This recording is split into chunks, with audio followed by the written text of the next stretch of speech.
नमस्कार साथियों, स्वागत है आपका हमारे YouTube चैनल @lovyofficial.com पर, जहां हर दिन हम लेकर आते हैं ऐसी कहानियां जो दिल को छू जाए, आंखों को नम कर दे और सोच को बदल दे। यह सिर्फ एक कहानी नहीं, यह घमंड के टूटने, सच के जीतने और प्रेम के बलिदान की यात्रा है। तो दोस्तों, मन को शांत कीजिए और चलिए आगे बढ़ते हैं इस कहानी के अगले मोड़ की ओर। घमंडी राजकुमारी और गरीब मछुआरे की कथा। सच के सामने आने के बाद राजमहल में सब कुछ शांत दिख रहा था, लेकिन यह शांति तूफान से पहले की थी। राजकुमारी चंद्रलेखा अब पहले जैसी नहीं रही थी। उसकी चाल में नम्रता थी और आंखों में एक अजीब सी चिंता, क्योंकि वह जानती थी सच की जीत ने कुछ लोगों को चुप कराया है, पर कुछ दुश्मन अब और खतरनाक हो चुके हैं। अंधेरे में पनपता षड्यंत्र। राज्य की सीमा पर विद्रोह की फुसफुसाहट शुरू हो गई थी। उसी निष्कासित मंत्री ने पड़ोसी राज्य के सेनापति से गुप्त संधि कर ली थी। योजना साफ थी, राजकुमारी को बदनाम करना, राजा को कमजोर करना और नंदू को रास्ते से हटाना। रात के अंधेरे में महल के बाहर गुप्त बैठकें होने लगी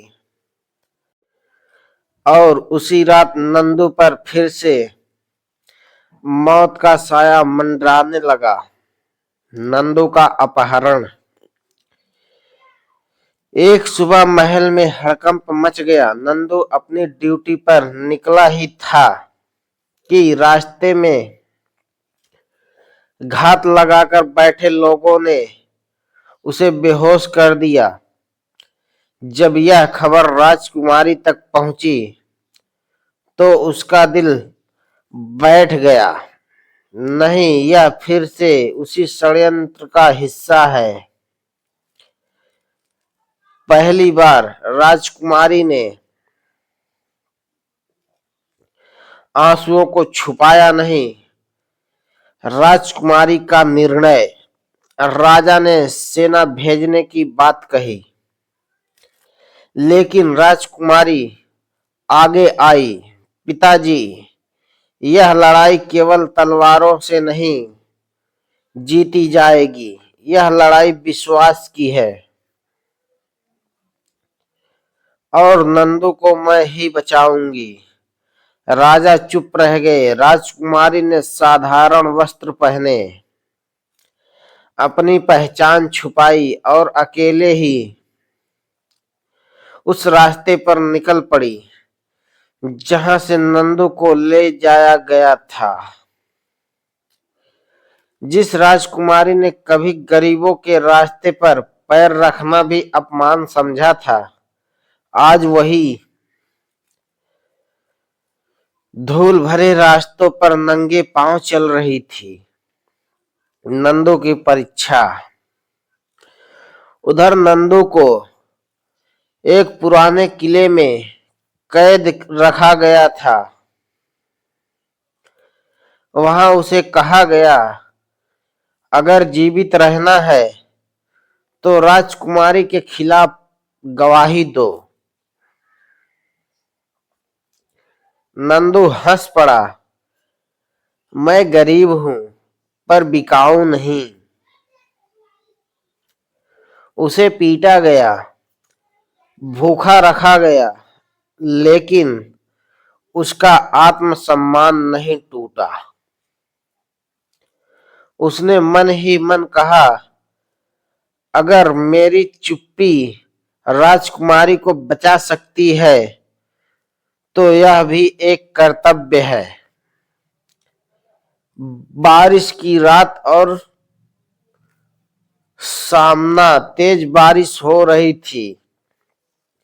जब राजकुमारी उस किले तक पहुंची, दरवाजे पर पहरा था, लेकिन उसके भीतर डर नहीं था। उसने स्वयं को राज्य की उत्तराधिकारी बताया। अगर नंदू को कुछ हुआ तो यह राज्य तुम्हें कभी माफ नहीं करेगा। उसकी आवाज में अब घमंड नहीं था, बल्कि आग थी। डाकू घबरा गए। उसी अफरा तफरी में राजकुमारी नंदू तक पहुंच गई। मौन प्रेम की स्वीकृति। नंदू की हालत खराब थी। उसे देखते ही राजकुमारी फूट फूट कर रो पड़ी। मैं देर से आई, नंदू ने धीमी आवाज में कहा। नहीं, आप समय पर आई हैं। आज अगर मैं टूटा नहीं तो सिर्फ आपके कारण। वह कुछ क्षण शब्दों से परे था। कोई प्रेम प्रस्ताव नहीं, कोई वादा नहीं। फिर भी दोनों जान चुके थे कि वे एक दूसरे से अलग नहीं हैं। वापसी और जनता का उबाल। जब राजकुमारी नंदू को लेकर राज्य लौटी तो प्रजा सड़कों पर उतर आई। नंदू जिंदाबाद, राजकुमारी अमर रहे। राजा की आंखों में गर्व था। उन्होंने घोषणा की, जो इस राज्य के लिए अपना जीवन दांव पर लगाए, वह चाहे गरीब हो या अमीर, सम्मान का अधिकारी है।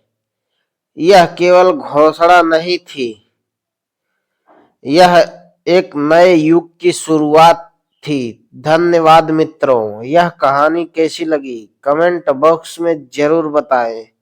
हमारे चैनल @lovyofficial.com को सब्सक्राइब जरूर करें, जहां हम प्रतिदिन लेकर आते हैं